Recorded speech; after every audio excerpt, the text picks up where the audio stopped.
So, yeah, is there anything more that anyone would like to say about the situation we were talking about before the break?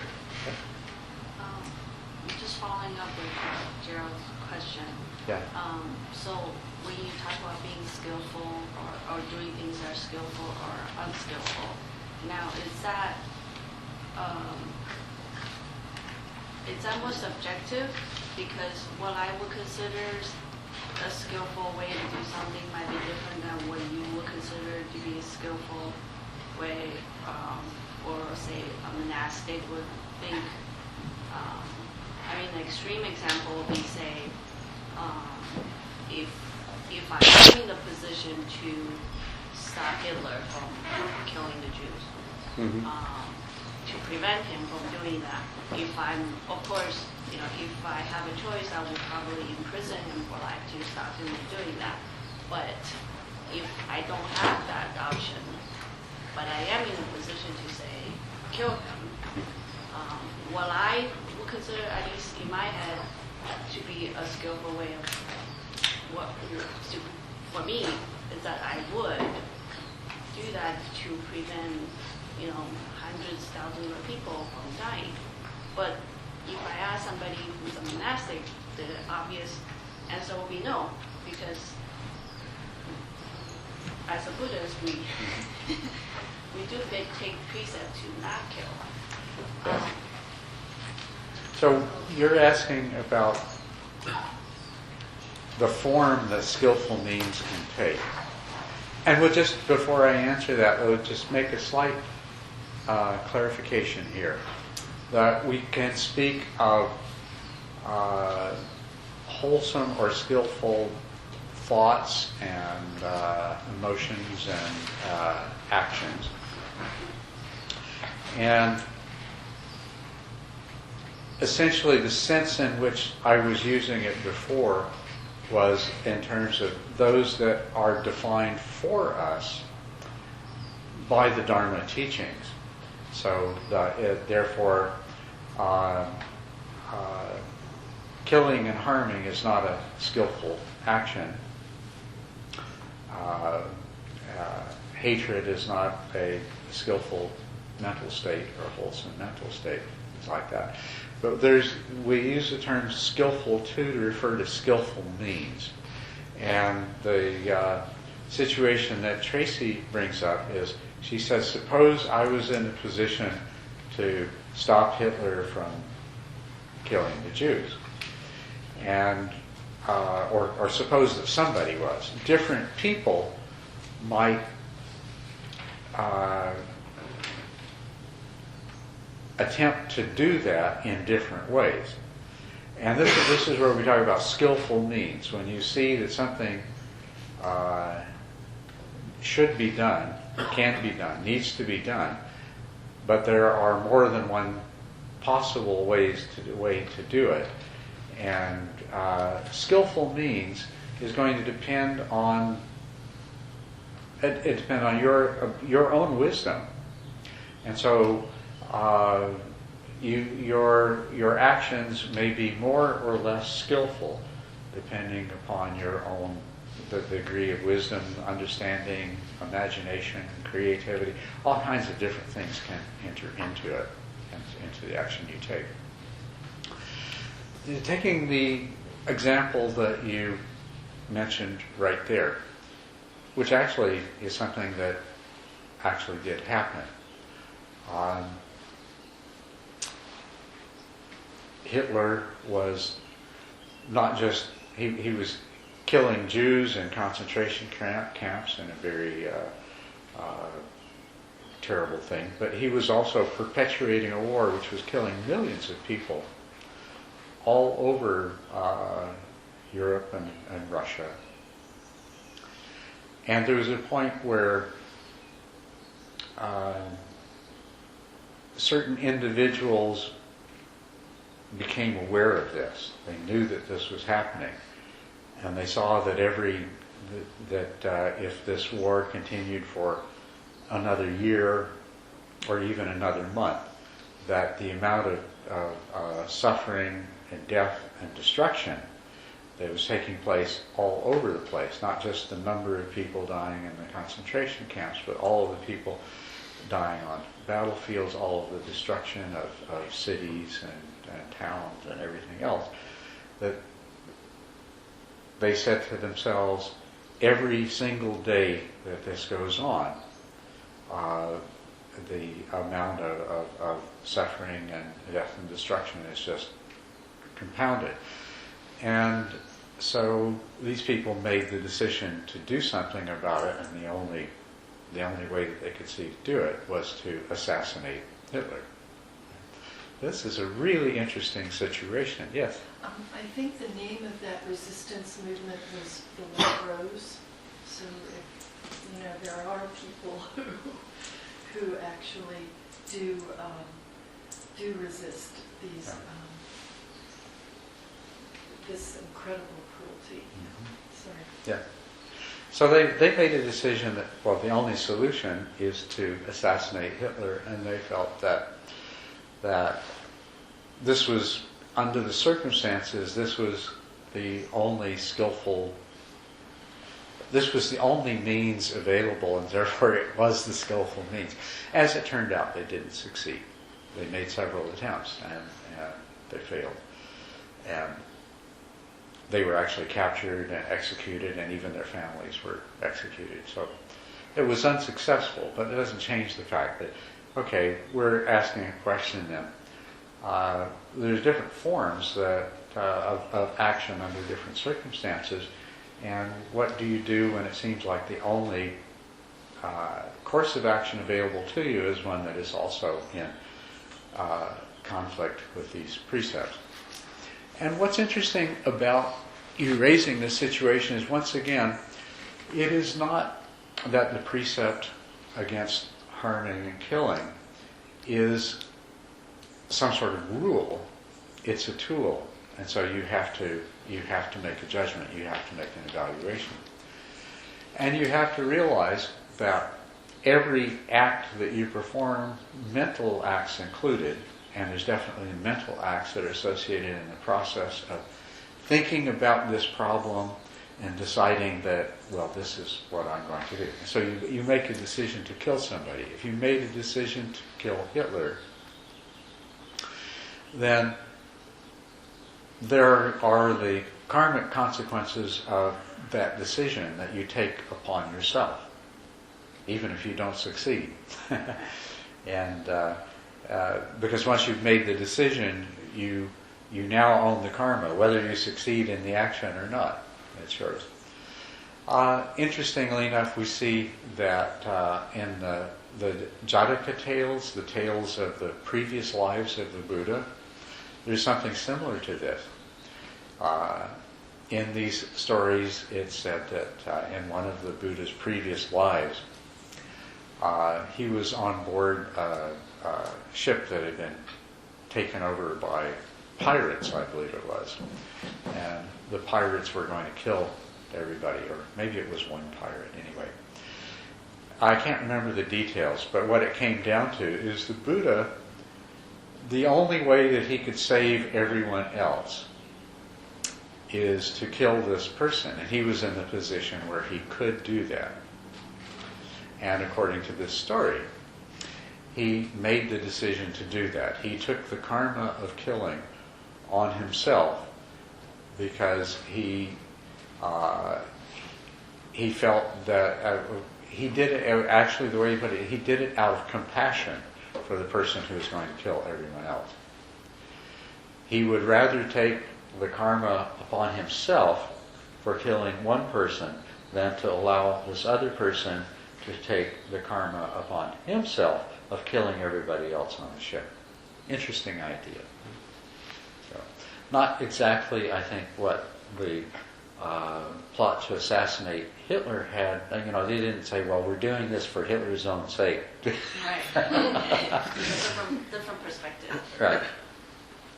But I think what I see in that story, and once again, we're trying to interpret this from our own perspective. And this story is offered as an example of skillful means.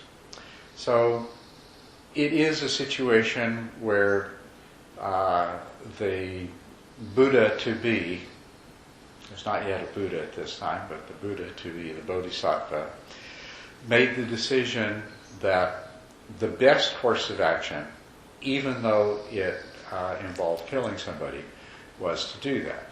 So this says that there is some weighing of the greater good against the greater evil. And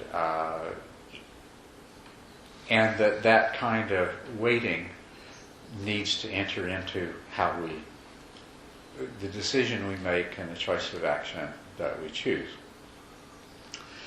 So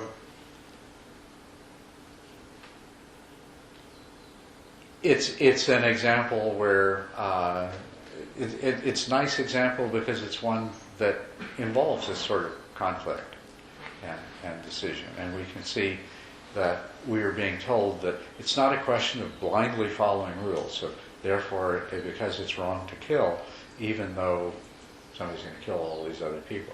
The other important thing about this story, I mean, up to this point, it's the same as the plot to assassinate Hitler, right? Greater good versus the greater evil. And the only course of action available, I mean, had in either one of these cases, either in the previous life of the Buddha or in the plot to assassinate Hitler, perhaps if there was some other course of action that was less violent available, then it would have been wiser to choose that. And in this case, there wasn't, so it was this course of action. But where they diverge is that I think those who were plotting to assassinate Hitler were motivated as much by the hatred for the perpetrator as they were by the compassion for the victims. In the case of the Buddha, he was motivated by compassion for the perpetrator as well as for the victims. And so that is a significant difference in that case. Now, in the more general situation, you will be faced in life with situations that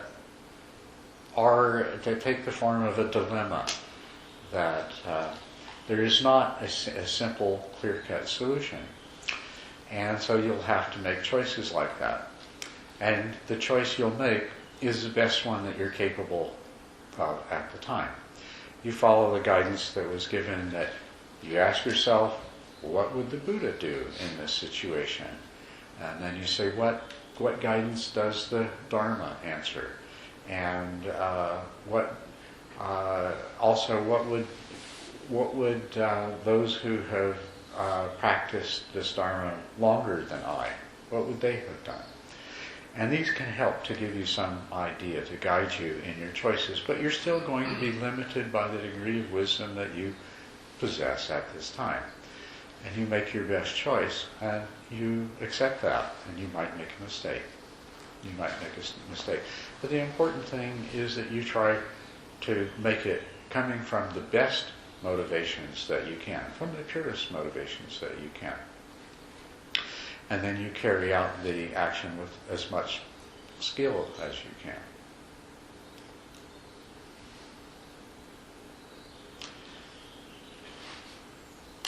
Neil. I wanted to come back to one aspect of your question. I'm sorry, I don't know your name. Maybe before we do it, let me just check. Were you going to address something immediately relevant to what we just said? Yeah, just about the story. But the story. Okay. So Neil, I was just going to ask. In this story, you mentioned that the Buddha had made a decision to kill somebody. Did he actually kill somebody? Is this a fictional story? Is this a biographical story? This is from a collection of stories called the Jataka Tales, and it's a huge collection of stories of supposedly the Buddha in a previous life. But scholars tell us that the majority of those stories existed before the Buddha, and they were they're sort of like Aesop's fables. They were teaching stories that carried meaningful moral principles. So and that's how this should be taken. These Jataka stories received they were composed and collected after the death of the Buddha, and as I say, many of the stories existed before the birth of the Buddha. But they seem to have received the imprimatur of the Sangha, the approval of the Sangha at that time, that these are stories that contain useful and valuable lessons. So we shouldn't be concerned with whether it's literally true or not, but rather by, according to the wisdom of the Sangha at the time these stories were approved, they were considered to be valid interpretations of the Dharma. Okay? Thanks. All right. Yes, Neil. So you wanted to address something to do with Gerald's original question. Right, this is something I talked with Culadasa about over the break. During that discussion and the question you asked, which was very helpful, you said one particular thing which I resonated with clearly, which was basically, well, when this thing occurs, there's this emotion that happens, adrenaline rushes. I mean, you have this reaction of emotion. And so, what are you going to do about that? And it reminded me of the last big retreat we were in with Culadasa, and he addressed this in a way that was very helpful to me, which was to really differentiate between the emotion itself that arises and the response that comes after. And his point was that, and if I get this wrong, please help me. His point was that in that moment, when that emotion arises, that's because of all of the conditions prior and the karma prior to that point, and you could not have prevented that because it's based on what all came before. So that emotion occurs, and you shouldn't feel bad about that emotion occurring. It's the right result of everything that just came before. But then once the emotion has arisen, through mindfulness, you can say, okay, I have some choices now, and I can react in emotion, or I can take some time and calm down and think about it and try to react based on a better motivation than the anger itself. And in fact, you'll have a better result. You'll respond more effectively if you are able to step in and put that space in there where you can think about it. Mm-hmm. Like at home, my trick, the way I get rid of anger is I replace it with regret. I overreact, and then I feel bad. So I got rid of my anger, I turned it into regret. So, that's what I'm working on, is trying to put that space in there to where I could not, generally, when you respond in anger, you overreact. I think it's true for me, I think it's true for many. So, working to put that space in there, and if you do that enough times, this is another very important point Culadasa made, when you do that enough times, you are conditioning the future, and eventually you won't even have that emotional response, or the initial emotional reaction won't occur, because you have ignored it enough times, you were successfully able to ignore it enough times, and you built a new habit around it. But that's later. For right now, just try to put that space so you're not reacting to the emotion itself. Yeah, I think that's very appropriate. And basically, it's like just saying, don't shoot from the head. Yeah, exactly. Just wait a little bit. But, of course, occasionally, if the need is absolutely urgent, you shoot from the head and then think about it later. But I understand what you're saying. It makes sense. Thanks, Neil. Yeah, I have an example. I don't have a comment, but I have an example to share. And I just recently read a magazine. They have a report, and they have there's a special drugs.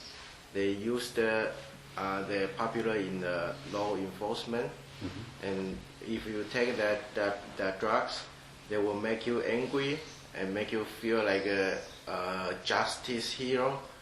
And some law enforcement very population, they take it as pure, for duty, because they want to get rid of the fear or something else, whatever reason.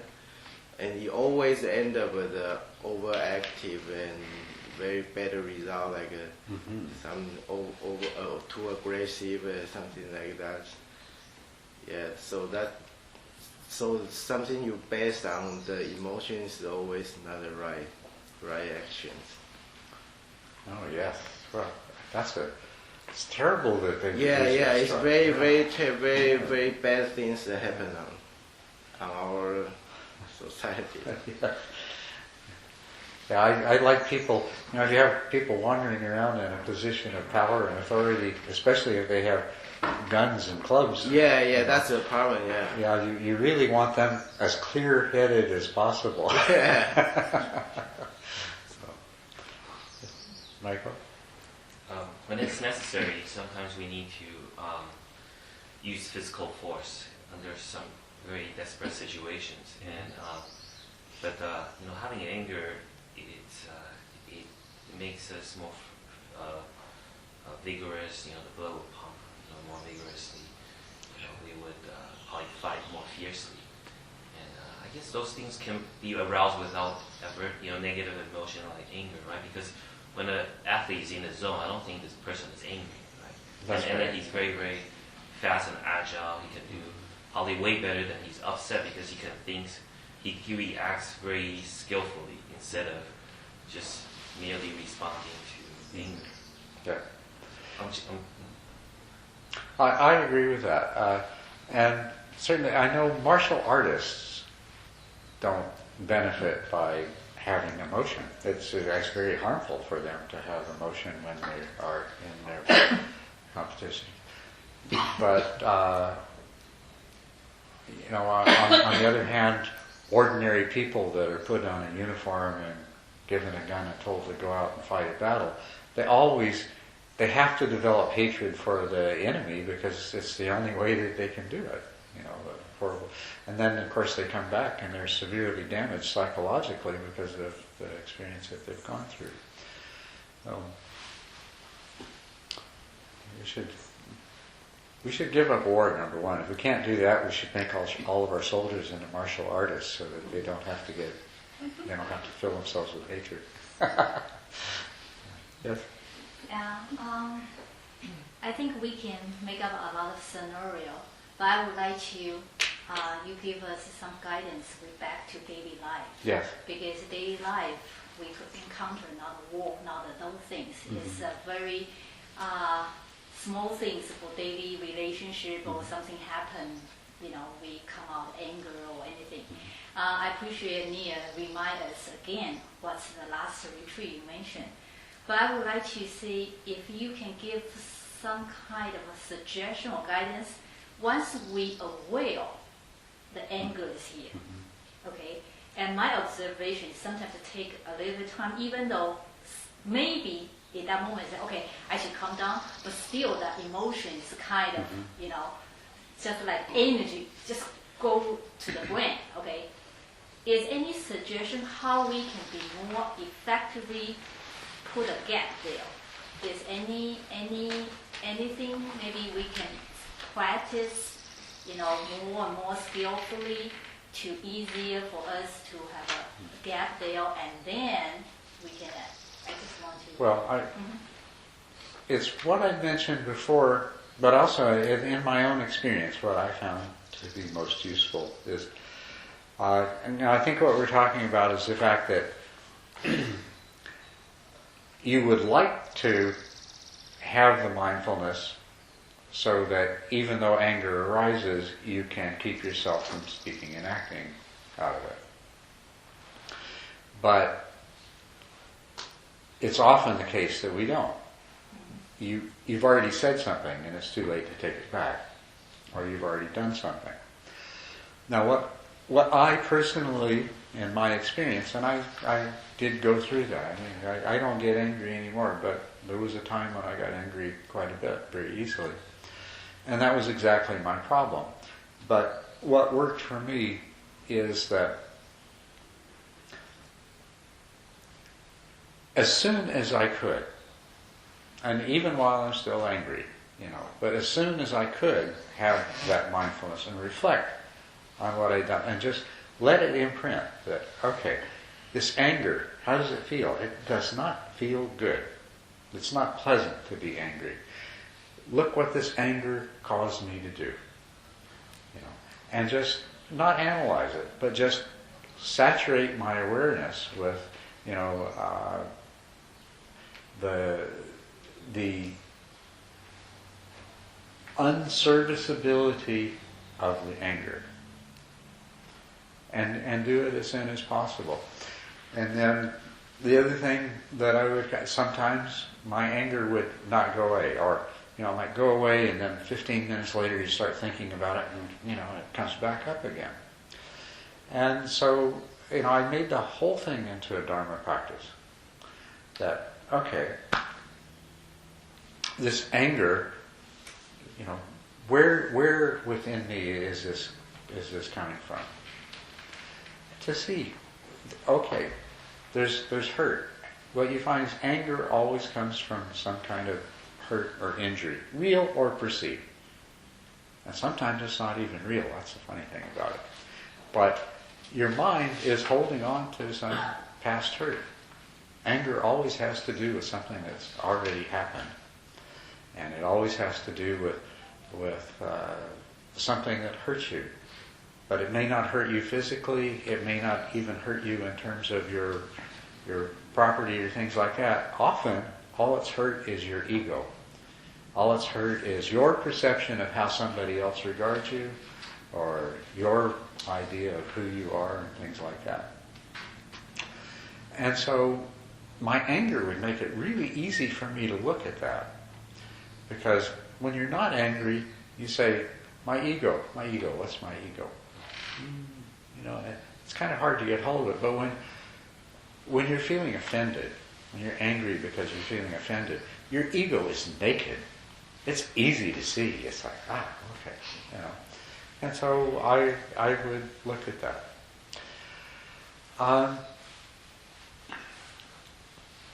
And then the other thing, and this is really important, is to try to replace the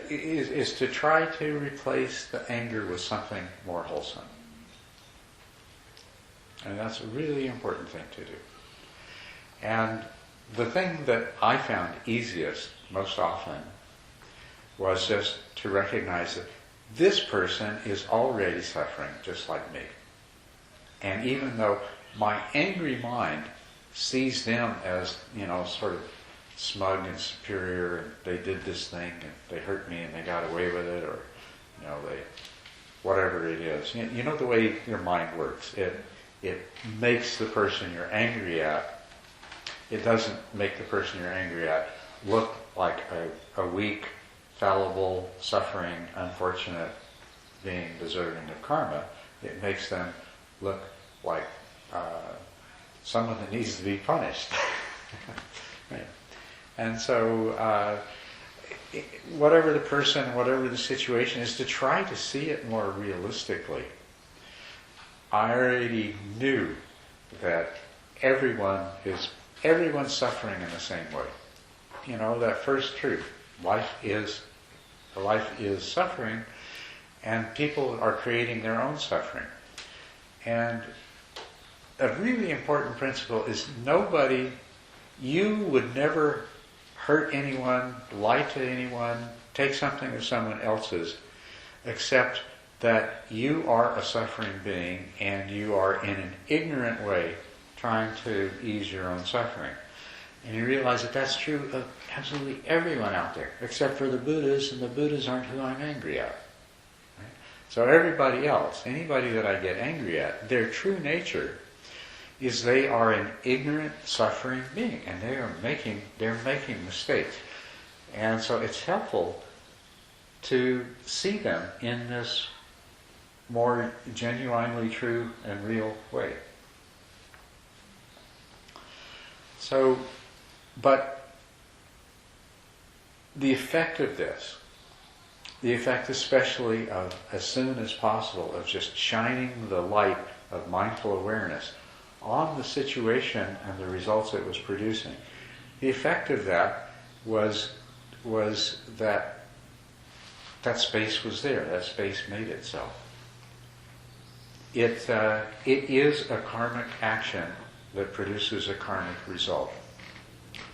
And this practice of mindfulness. And it's a powerful karmic reaction. Most of the time, we justify our anger and we tell a story that makes the other person at fault, blameworthy, etc., etc., etc., and then we turn away. And what I'm talking about here is doing exactly the opposite, looking at what's really happening. Seeing, like I say, shining the light of mindful awareness. You see, the way that it appears to me is that there's a part of my mind that I was not conscious of, but that had been conditioned by all of my past experiences, by all of my angry experiences of my entire life.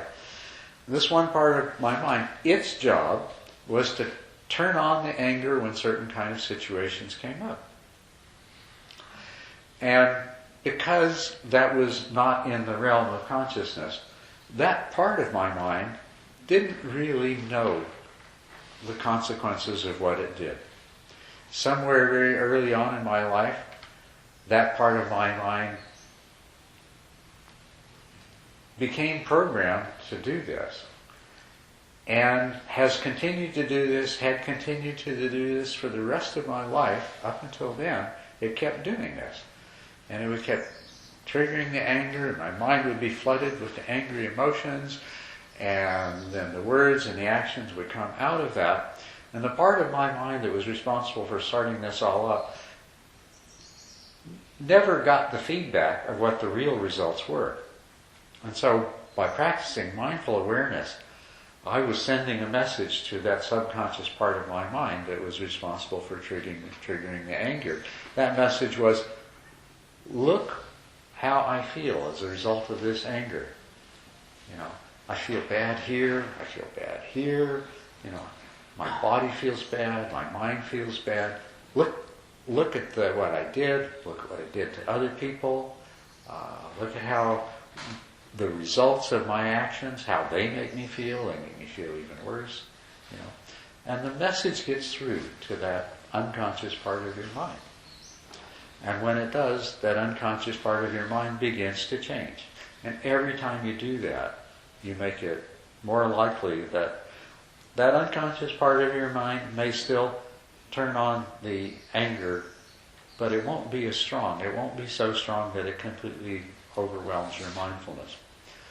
But the other thing is, there is some kind of your mind, some part of your mind that is responsible for making you be aware in the moment.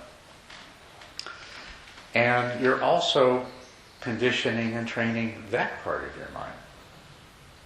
So by practicing mindfulness, you're also sending the message to that part of your mind to, hey, don't turn off.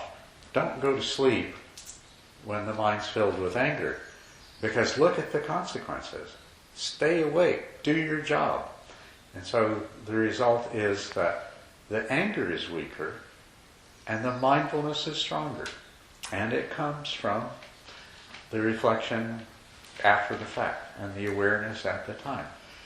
And one of the things that I learned that was really important is that never believe the justification that your mind makes.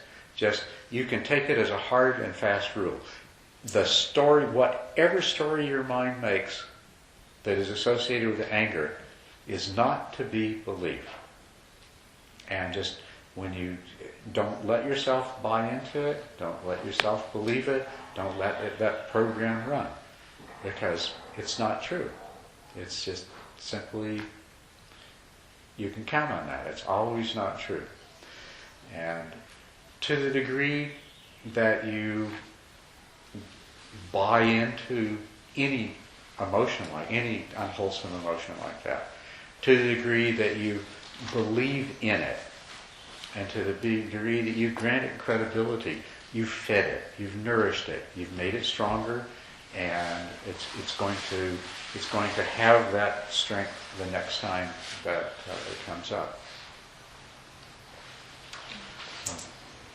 Don't blame yourself, like as Neil pointed out. Don't blame yourself for being angry, because it's the result of past causes and conditions. That part of your mind that turns on the anger, it's already there. And being angry at yourself has exactly the wrong effect. So don't judge yourself, don't be angry at yourself, don't blame yourself. Except, anger is arising, but don't say, I am angry. Let's say, anger is arising, and then do your best to deal with it. Right? How do you not believe the story? I understand what that means. Mm-hmm. And I can say today that story that started playing last night was not true. Well, but last night, it's hard to not believe the story. Well, by thinking about it, you see, the thing is that you look at what we usually do, which is we believe in the story and then we turn away from it. We never look at it again. So if you are looking at the story and saying, it's really not true, then that's going to help you not believe it next time. The more often that you see that the story is not true, then the easier it is for you to believe it next time. I mean, you just think about it. If you might start out believing everything I said, but if every time I saw you, I lied to you, after a while you quit believing.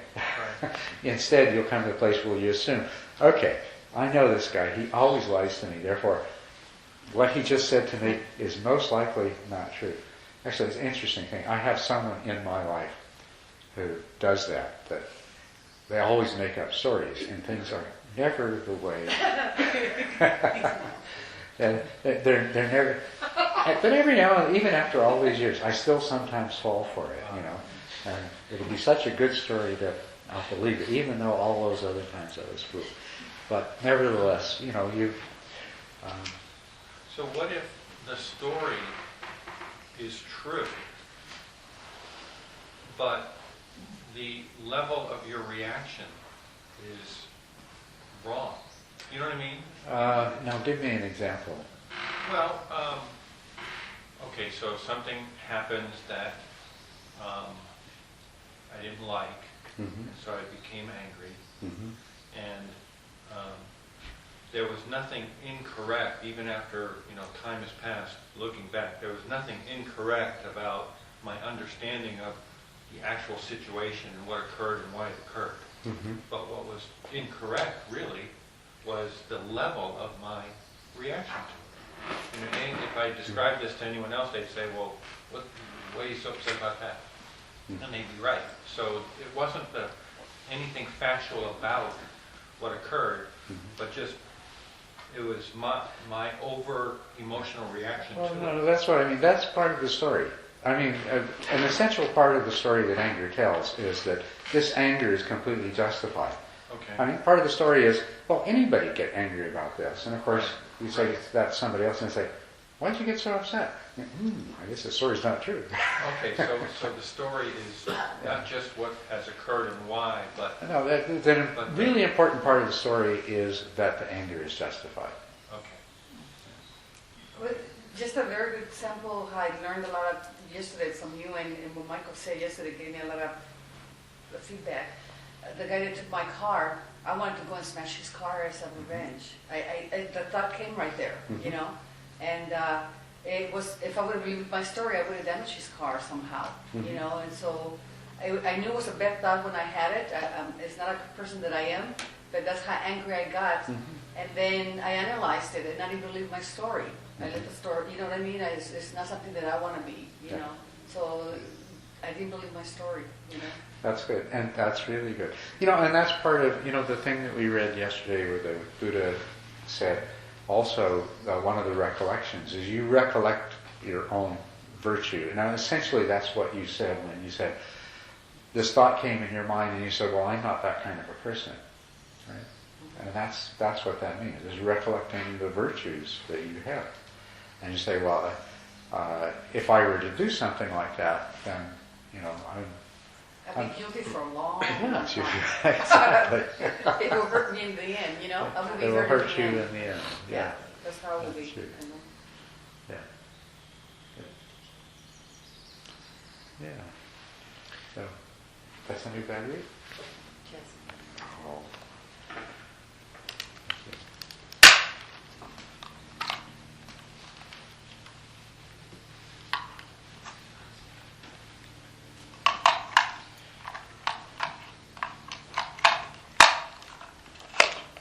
Well, this has been a very good discussion so far. You have, yes? How about the emotion of the regret? The motion of Regret. regret. Yeah, Oh, yes. every time like you say, if you got anger, don't blame yourself, but you will have regret. You have a lot of things that you if you do something inappropriate. That's a very interesting thing. Now, if we can, let's make a little distinction here between guilt and regret or remorse. Because one is much more unwholesome and destructive than the other one. After you've done something, you might experience guilt. Oh, I'm such a bad person, and you beat up on yourself inside with the idea of what a terrible person you are. And that doesn't do any good at all. It's actually no different than beating up on somebody else because they did something that you don't like. And it's very unhelpful. But sincere regret, remorse, this can be very useful to you. Don't let it turn into guilt. I mean, if you feel regret for something that you did, the question should be, what can I do about this? And if there is anything that you can do to make amends, to make reparations, to offer an apology, you should.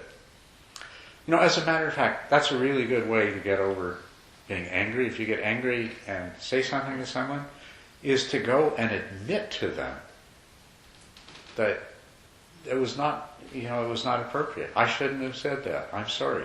I became angry. It's a really good, that will help a lot. But when regret arises, it's an indication that you need to do something to make things right inside yourself. And so the first question you ask is there something I can do outside myself to make things right? Because that's going to be really powerful and effective. Now, sometimes there isn't. Sometimes you can't. It's for one reason or other, it's too late, it's not possible. Then you can still use the regret, the remorse you feel, in a very positive way to say to yourself, this was an action, what did this action arise out of? Well, you're going to see that unwholesome actions always arise out of unwholesome motivations. They also always come out of desire and aversion and delusion. And so you see that, and you recognize that, and you can own it, and you can say, over and over again in my life, I have done things like this that are unwholesome, and I've done them because of desire and aversion and my own deluded attachment to myself. So you look at that and you face it. And then you make a commitment to yourself, well, I'm going to do my best in the future not to do this anymore. So I'll be on guard next time. I'm going to be more mindful. I'll be more careful. And then what's a really good idea is you make the kind of commitment that you can to what is going to help you not to do this in the future? Well, it's going to be to practice mindfulness. It's going to be to to meditate, to practice mindfulness. And so you make the commitment to do that. So there's a formula here that whenever you've done something that you realize is wrong, is unwholesome, then feel sincere remorse and regret. Allow yourself to feel that. It's not a good tasting medicine, but it's a medicine. To allow yourself to sincerely feel the regret and remorse is a medicine that is going to help to treat the disease. So the first thing is to sincerely feel the regret and remorse for what you've done. The second thing is to resolve not to do your best not to do the same thing or something similar in the future. And then the third thing is to consciously commit yourself to an appropriate remedy for your tendency to do this in the future. So these all start with R. So it's regret, resolve, and remedy. Now, part of the remedy can be, if there's something that you can do, it can be apologizing to somebody, it can be replacing something that you damaged, it can be doing something to compensate for what you've done, But do that. That's part of the remedy. That's part of the remedy. And sometimes the more strong regret that will lead me into a very melancholy and bruised Into a very bruised feeling. Feel bruised. What's feeling? Bruised. Yeah. bruised. Oh yeah, that's right. It makes you feel and yeah. So is that okay? Well, Or how can you get rid of it? the important thing is the mental feeling of regret. I wish that I hadn't done that. That's what's important.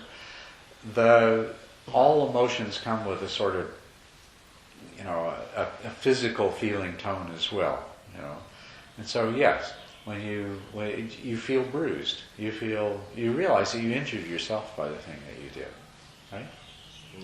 Yeah.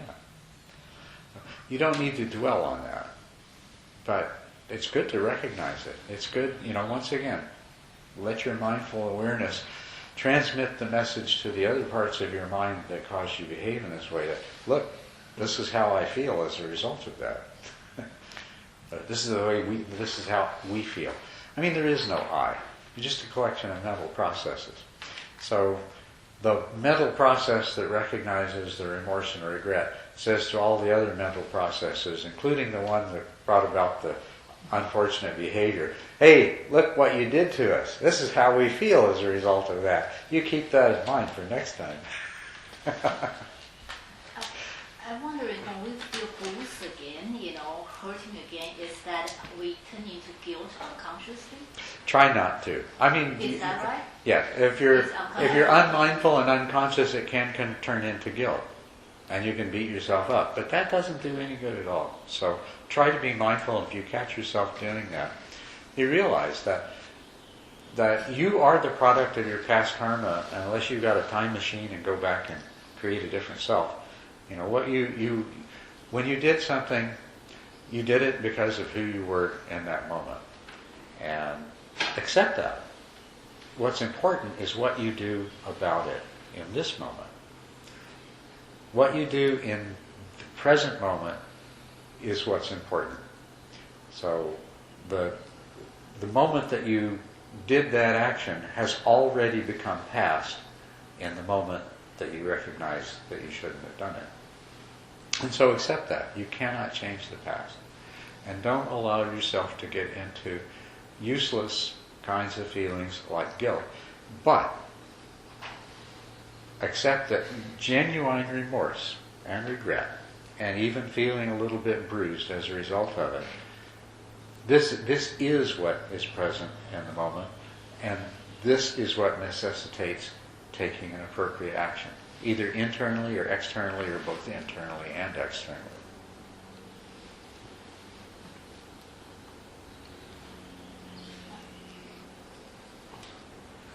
I was going to say, it struck me that when you were talking about guilt, it seems like the feeling of guilt is very much the same as the feeling of blame toward another. Mm-hmm. You know, it's kind of a blanket, that's the way it is. And just like blaming doesn't help you. That's right. In the same way, guilt doesn't help. That's exactly the same way. And, you know, the important thing is that you think about it and you recognize the fact that guilt is not helpful.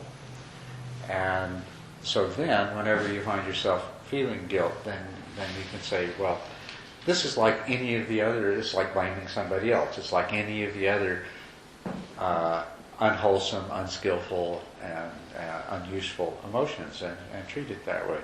You know, and you might even practice replacing it with compassion for yourself. There's an interesting thing. This is another thing I told you that I had to overcome. A lot of anger that I carried. And it's funny, I lost exactly what I was going to say. It'll come back to me.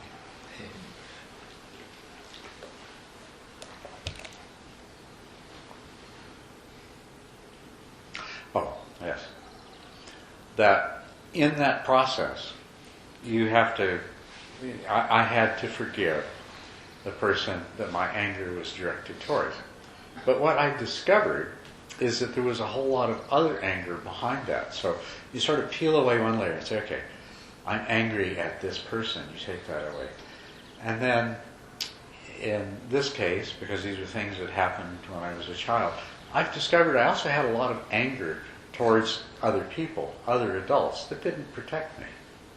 You know, and they didn't step in and they didn't do something. So I had to forgive them too. So okay, took that layer off. And I thought that was it, but then no.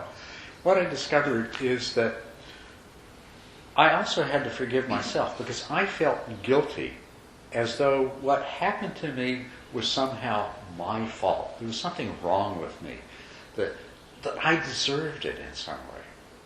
Very interesting thing. Totally irrational. I mean, because you look at it rationally, well, no, I didn't deserve that. No. But deeply buried in there, I found this kernel of guilt. The best way I could put it is I discovered that deep down I felt like there was something wrong with me. I was less than other people, and what happened to me because I deserved it and it was my fault, and I had to forgive myself.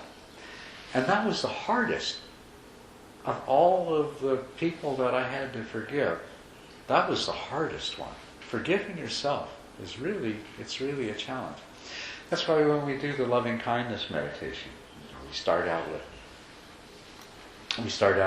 the people that we're fond of and we're close to, and then we go to the people that we have a problem with, and the more and more difficult people. But we try to end up with sending loving kindness to ourselves. Because we'll start off going through the motion of giving ourselves loving kindness, but there's some part of it that doesn't necessarily believe that we deserve it. And therefore we hold it back. So, you know, but yeah, you have to forgive yourself. And that guilt it's blaming yourself and it's holding on to that. That's fine. Earlier you said that whenever we have a story based on the angry emotion, we should not believe it. But guilt is also an anger against ourselves.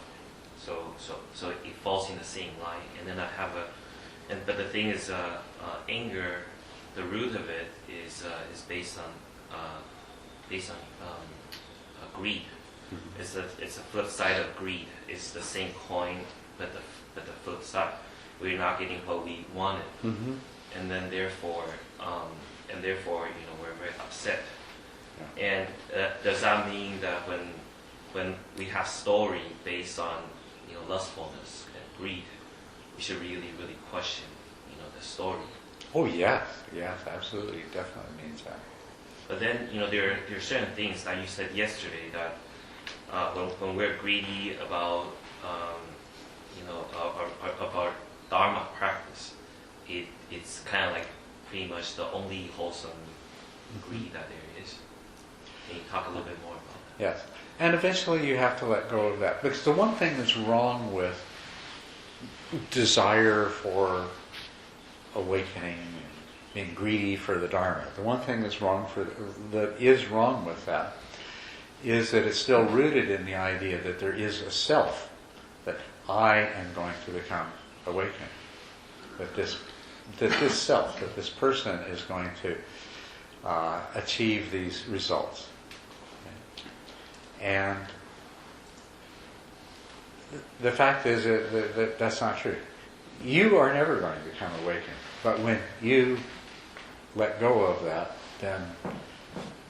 then the body and mind, the five aggregates, the psychophysical entity that you are, will become awakened. So there's always this seed of this mythical self behind any kind of desire and greed. But if it is desire for the Dharma, desire for awakening, it's not harmful for you, it's moving you closer to Nirvana. And it's not harmful for others. So it's not unwholesome in the way that other kinds of desire and lust are. But any other kind of desire and greed, out of that, somewhere you're going to find it's going to have some unwholesome result. That's the thing that there's different kinds of love. We fall in love with somebody, and we may want to give to them, do for them, protect them. But there's all this selfishness that's underneath it. And as you know, you fall in love with somebody, and very often it turns nasty at some point. You end up hurting each other. Typical relationship, you end up hurting each other over and over again in many ways, and then sometimes the relationship doesn't even survive. And that's all come from the selfish component that is in there. You can, over time, come in a relationship to a place where it is genuine love for the other person and acceptance, and there's no longer the selfish component. And then it becomes a different kind of thing. And it's free of desire, and it takes on a totally different flavor. I'm very interested to know that earlier you said when we're angry and our ego is exposed in a naked form, how do you said we should observe it? Can you tell us what are some of the ways that are skillful in observing this ego?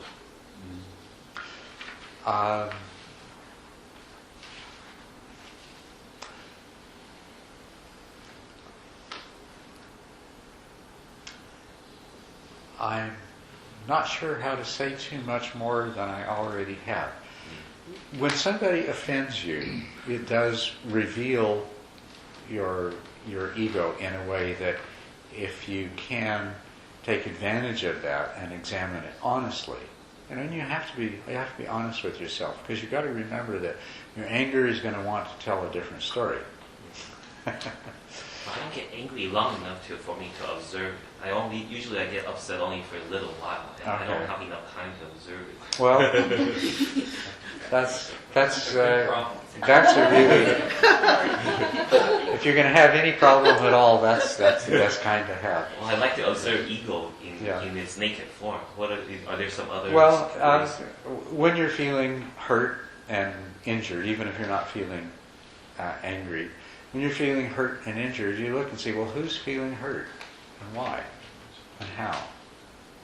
When you feel injured in some way or betrayed in some way, when somebody's let you down or something like that, who has been betrayed? This is also another access that you have to your ego structure. You see, what you'll find if you examine the ego self over and over again in all these different ways that we talked about, it's something that the mind generates and it turns it on and off. And sometimes it's there and sometimes it's not. But whenever you're feeling hurt and injured, it's turned on. Because otherwise, what's there to be hurt and injured? You see what I mean? So, let me put it another way. Anger, hurt, things like that. You can recognize that at the root, in order to have a logical presence at all, implies that there must be a self, must be an ego self, because they don't make sense outside of that context of there being an ego self. And so, any kind of experience that you're having that's of the type that you know that to make sense for it to be there, there must be an ego self, then this is your opportunity to look within and to examine the nature of that ego self. And what you're going to discover is that it's a fabrication of your mind. And it's basically, it is a story. It is nothing but a story. You tell the story, your mind tells the story of yourself. Oh, this happened to me. Oh, I felt this way. Oh, and then I decided to do this. And oh, then that happened. And it creates this story of who you are. And that's what gets, in some form or another brought up under these different kinds of circumstances. But when you see it for what it really is, it's a story. Thank you.